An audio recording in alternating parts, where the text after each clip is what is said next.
রামায়ণের এই অসাধারণ যাত্রায় আপনাদের আবারও স্বাগত। গত পর্বে আমরা দেখেছিলাম কিভাবে রাম ভয়ঙ্করী তারকা রাক্ষসীকে বধ করে জঙ্গলে শান্তি ফিরিয়ে আনেন। কিন্তু আপনারা তো জানেনই, ওটা ছিল গল্পের শুরু মাত্র। আজ আমরা রামের যাত্রার এক নতুন আর সত্যি বলতে খুবই গুরুত্বপূর্ণ এক অধ্যায়ে ঢুকতে চলেছি। মহর্ষি বিশ্বামিত্রের এই কথাগুলোতেই কিন্তু আজকের আলোচনার মূল সুরটা লুকিয়ে আছে। একজন গুরু বুঝতে পারছেন তার শিষ্য এখন পবিত্র জ্ঞান লাভের জন্য পুরোপুরি প্রস্তুত। তো কি সেই জ্ঞান? চলুন একটু গভীরে গিয়ে ব্যাপারটা বোঝা যাক। ভাবুন তো একবার, তারকার মৃত্যুর পর সেই সকালটা কেমন ছিল? অসাধারণ, একটা শান্ত স্নিগ্ধ সকাল। বহুদিন পর অরণ্যের পাখিরা নির্ভয় গান গাইছে। ভোরের আলো গাছপালার ফাঁক দিয়ে মাটিতে এসে পড়ছে, যেন পুরো জঙ্গলটা আবার নতুন করে শ্বাস নিচ্ছে। আর এই শান্ত পরিবেশে রাম আর লক্ষ্মণ মহর্ষি বিশ্বামিত্রের সামনে বসে আছেন, একদম শান্ত হয়ে, নতুন কিছু শেখার অপেক্ষায়।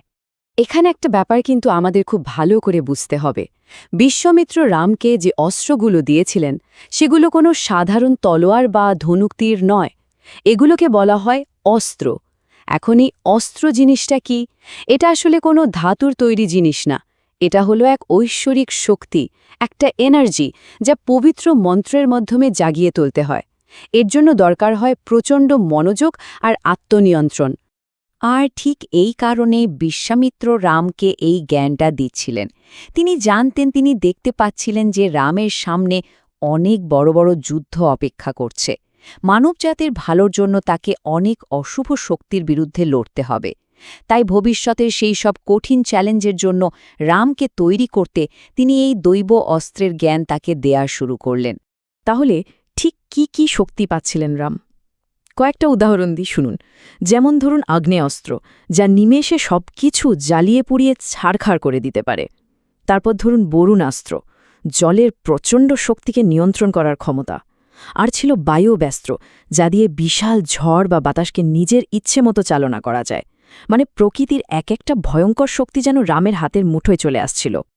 আর সবথেকে অবাক করা ব্যাপার কি ছিল জানেন? এই অস্ত্রগুলো কিন্তু কোনো জড় পদার্থ ছিল না। এদের নিজেদের চেতনা ছিল, প্রাণ ছিল। এক এক করে সেই দিব্যস্ত্রগুলো নিজেদের শরীরী রূপ নিয়ে, মানে জলজ্জান্ত চেহারা নিয়ে রামের সামনে এসে হাজির হল। আর প্রত্যেকে রামের সামনে নতজানু হয়ে বলল তারা রামের দাস, তার সেবা করার জন্য তারা প্রস্তুত। ভাবা যায় কি বিশাল শক্তি এখন রামের নিয়ন্ত্রণে। আর এখানেই আমরা রামের চরিত্রের আসল পরিচয়টা পাই। দেখুন, একদিকে তিনি পাচ্ছেন প্রকৃতির সব বড় বড় শক্তিকে নিয়ন্ত্রণ করার ক্ষমতা, আগুনের প্রভু, জলের অধিপতি। কিন্তু অন্যদিকে তার প্রতিক্রিয়াটা দেখুন, এতটুকু অহংকার নেই। তিনি সবটা গ্রহণ করছেন একদম শান্তভাবে, বিনয়ের সাথে। তিনি জানতেন এই ক্ষমতা ভোগ করার জন্য নয়, এই ক্ষমতা হল ধর্মকে রক্ষা করার জন্য, অধর্মকে বিনাশ করার জন্য। এখান থেকেই তো আমরা রামের চরিত্রের আসল গভীরতাটা বুঝতে পারি, তাই না? একজন সত্যিকারের বীরের পরিচয় শুধু তার বাহুবলে হয় না, বা সে কত বড় রাক্ষসকে মারতে পারল তাতেও হয় না। আসল পরিচয় হল এত ক্ষমতা পাওয়ার পরেও সে কতটা স্থির, কতটা বিনয়ী থাকতে পারে। এই গুণটাই রামকে অন্যদের থেকে আলাদা করে দেয়। তো রাম এই পবিত্র জ্ঞান লাভ করলেন, আরও শক্তিশালী হলেন। এরপর মহর্ষি বিশ্বামিত্রের সাথে রাম আর লক্ষ্মণ আবার নিজেদের যাত্রা শুরু করলেন। কিন্তু গল্পটা যদি এখানেই শেষ হয়ে যেত, তাহলে তো আর রামায়ণ হতো না। রাম যখন এই নতুন শক্তি অর্জন করছেন, ঠিক সেই সময়েই বহুদূরে দিগন্তে একটা নতুন বিপদের কালো মেঘ জমতে শুরু করেছিল। আসলে তাদের এই যাত্রার একটা খুব নির্দিষ্ট উদ্দেশ্য ছিল। কয়েকজন ঋষি একটা পবিত্র যজ্ঞের আয়োজন করছিলেন, আর সেই যজ্ঞকে রক্ষা করাই ছিল তাদের মূল কাজ। কিন্তু তারা যখন সেই যজ্ঞের স্থানের দিকে এগোচ্ছিলেন বনের গভীরে, তখন অন্য এক চক্রান্ত চলছিল, সেই পবিত্র অনুষ্ঠানকে নষ্ট করে দেওয়ার চক্রান্ত। আর এই চক্রান্তের পেছনে ছিল দুই ভয়ঙ্কর শক্তিশালী রাক্ষস, মারীচ আর সুবাহু। তাদের একটাই লক্ষ্য ছিল, যে কোনো উপায়ে ওই যজ্ঞটাকে অপবিত্র করা, ওটাকে নষ্ট করে দেওয়া আর ঋষিদের মনে ভয় ধরিয়ে দেওয়া। কিন্তু বেচারারা একটা জিনিস জানত না, তারা জানত না যে এবার তাদের এই কুকর্মকে আটকানোর জন্য স্বয়ং অযোধ্যার 2 রাজকুমার সেখানে আসছেন।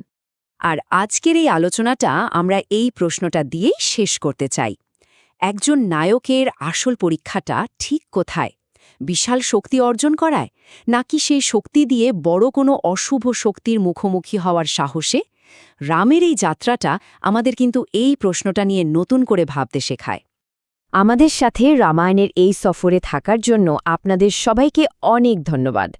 আজকের এই আলোচনা যদি আপনাদের ভালো লেগে থাকে তাহলে অবশ্যই লাইক করবেন আর এই রকম আরও পর্বের জন্য চ্যানেলটি সাবস্ক্রাইব করতে ভুলবেন না।